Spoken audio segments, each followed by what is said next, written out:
তো আপনা থেকেই হয়ে যায়।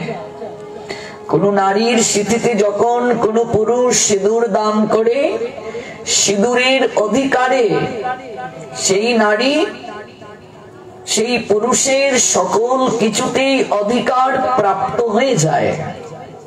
তেমনি ভাবে এই জ্ঞান সকল জ্ঞানের রাজা। রাজা যদি কারো হয়ে যায়, রাজত্ব আপনা থেকেই হয়ে যায়। জড় জগতের সকল জ্ঞান মৃত্যুর সঙ্গে সঙ্গে এক সময় বিনষ্ট হয়ে যাবে, কিন্তু ভক্তি যুগের যে অনুশীলন, যে জ্ঞান কোনদিন নষ্ট হবে না। প্রমাণ আছে কি? নিশ্চয় আছে। নইহ অবিক্রম নাশ অস্তি প্রত্যবায় ন বিদ্যতে। ভগবান বলছেন শ্রীমদ্ ভগবদ গীতার 2য় অধ্যায়ের 40 সংখ্যক শ্লোকে, স্বল্পম অপি অস্য ধর্মস্য ত্রায়তে মহত ভয়াৎ। শুনো অর্জুন, ভক্তি যুগের অনুশীলন কখনো বিনষ্ট হয় না। এর স্বল্প অনুষ্ঠানও যদি কেউ করে, অনুষ্ঠাতাকে সংসার রূপ মহাভয় থেকে পরিত্রাণ করতে পারে। জড় জগতে আপনি কোন কার্য করলেন, সেই কার্য সম্পূর্ণরূপে সমাধা প্রাপ্ত হওয়ার পূর্বে আপনি তার যথাযথ ফল প্রাপ্ত হবেন না। আপনি পরীক্ষা দিচ্ছেন, সবকটি পরীক্ষা না দিলে আপনার ফল কৃতকার্য আসবে না। কিন্তু ভক্তি যুগের ক্ষেত্রে আলাদা।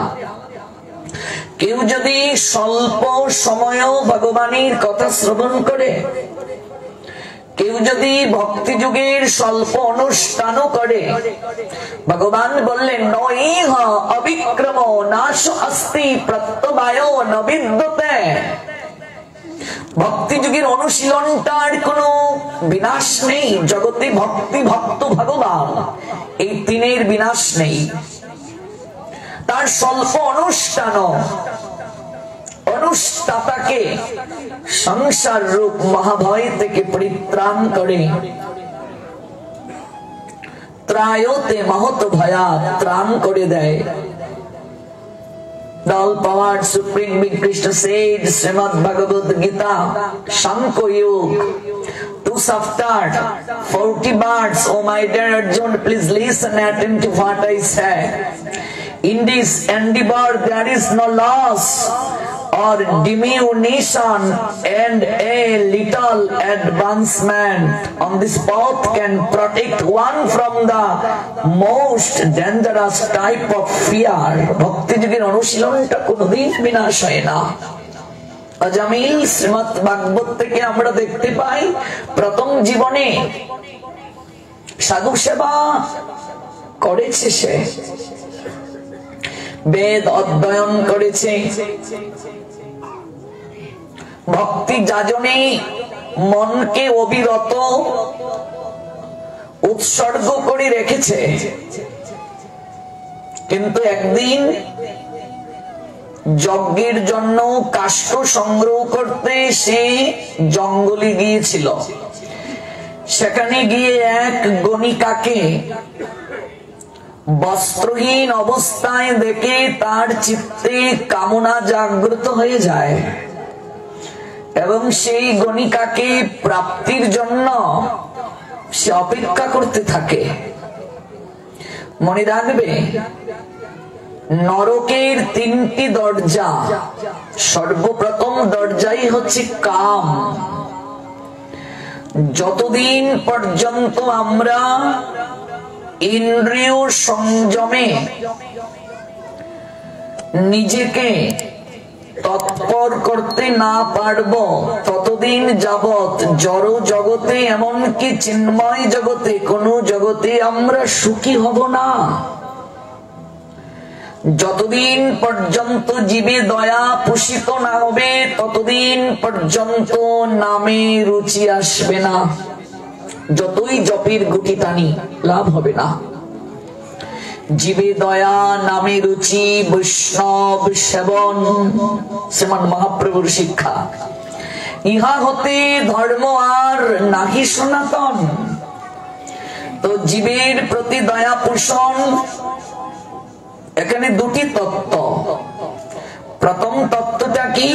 এক বিন্দু বীর্যের মাঝে লক্ষ লক্ষ জীব রয়েছে।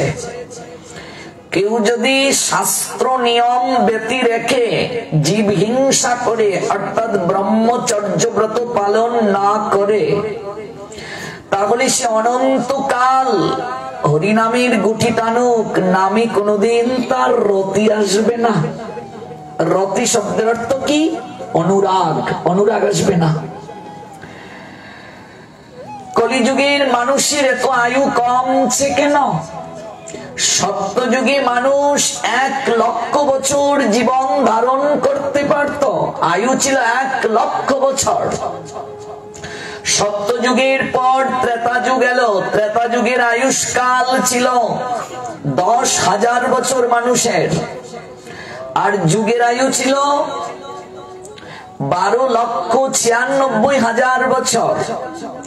সত্য যুগের আয়ুষ্কাল 17,28,000 বছর, মানুষের আয়ু 1 লক্ষ।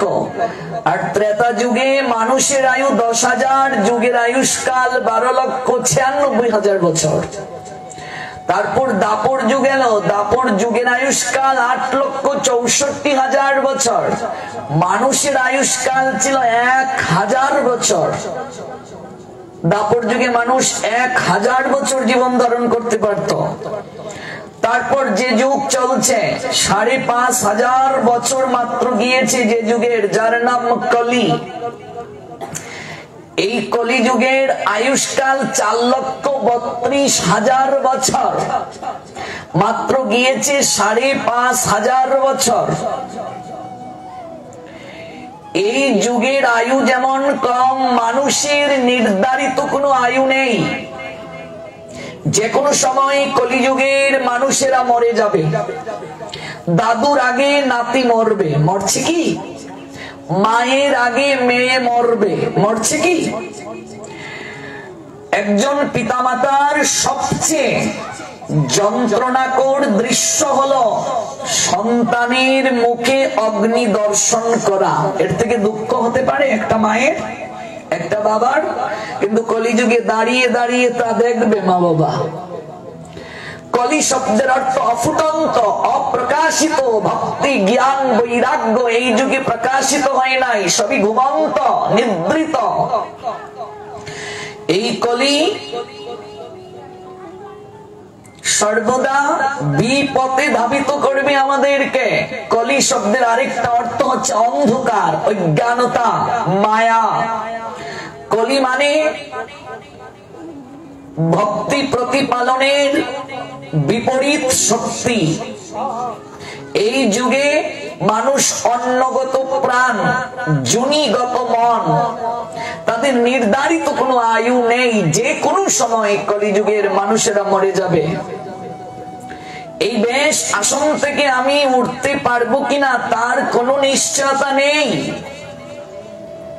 আপনি বাড়ি ফিরে যেতে পারবেন কিনা তার কোনো নিশ্চয়তা নেই। না আছে কি?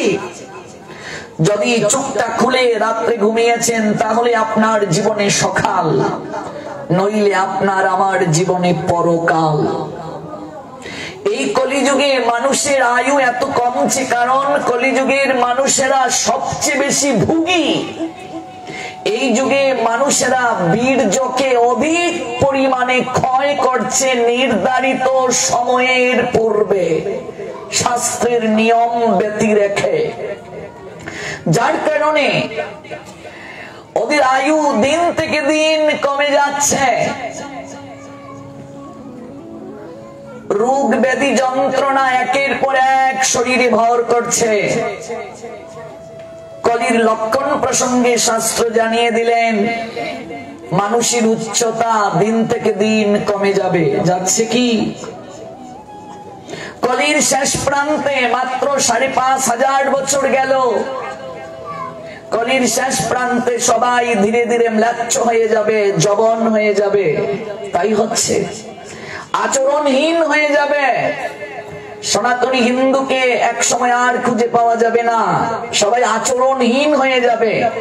এখানে সনাতন ধর্মে জন্ম নিলেই তাকে সনাতন বলা যায় না, হিন্দু বলা যাবে না, যদি তার শাস্ত্রের আচরণ জীবনের সঙ্গে প্রতিপালন না থাকে। কথাটা বুঝতে হবে। আমি যে কথাটা বলেছি এই কথাটা উপলব্ধি করতে না পেলে বিতর্ক সৃষ্টি হতে পারে। সনাতন ধর্মে হিন্দু সমাজে জন্ম নিলেই আপনি সনাতনী হিন্দু নন, যদি আপনার আচরণ না থাকে শাস্ত্রের অনুগত। সনাতন ধর্মের অনুসারীরা সংযম হবে, আহারগত, মনোগত। সনাতনী হিন্দু পরিবারের মানুষেরা কোনোদিন অস্নাত অবস্থায় আহার করবে না। তাই হচ্ছে আজকাল সনাতনী হিন্দু সমাজের 90% ছেলেরা দাঁড়িয়ে দাঁড়িয়ে প্রস্রাব করে জল নেয় না, ল্যাট্রিন থেকে এসে মল ত্যাগ করে স্নান করে না। তো জবন তো তারাই, ম্লেচ্ছ তো তারাই। আচরণহীন যারা, যাদের মাঝে আচরণ নেই, মানবতায় মহানুভবতায়, যাদের হৃদয় কম্পিত হয় না, আচরণে যাদের চিত্ত কখনো সুহৃদতার স্তরে নেই, মানুষের উচ্চতা দিন থেকে দিন কমবে। কলির শেষ প্রান্তে 4,32,000 বছর আয়ু, শেষ প্রান্তে 7 বছরের মেয়ে হবে বাচ্চার মা। মেয়েদের শারীরিক সমস্যার সময় আরো এগিয়ে আসবে কলিযুগে। 9 বছরের ছেলে হবে বাচ্চার বাবা। গুগল সার্চ করে দেখবেন পাশ্চাত্যের অনেক দেশে 9 বছরের 10 বছরের বাচ্চা সিজারির মাধ্যমে অলরেডি মা হয়ে গেছে। মানুষ রাস্তাঘাটে পশুর মতো যৌন সঙ্গম করবে। গ্রন্থ আদি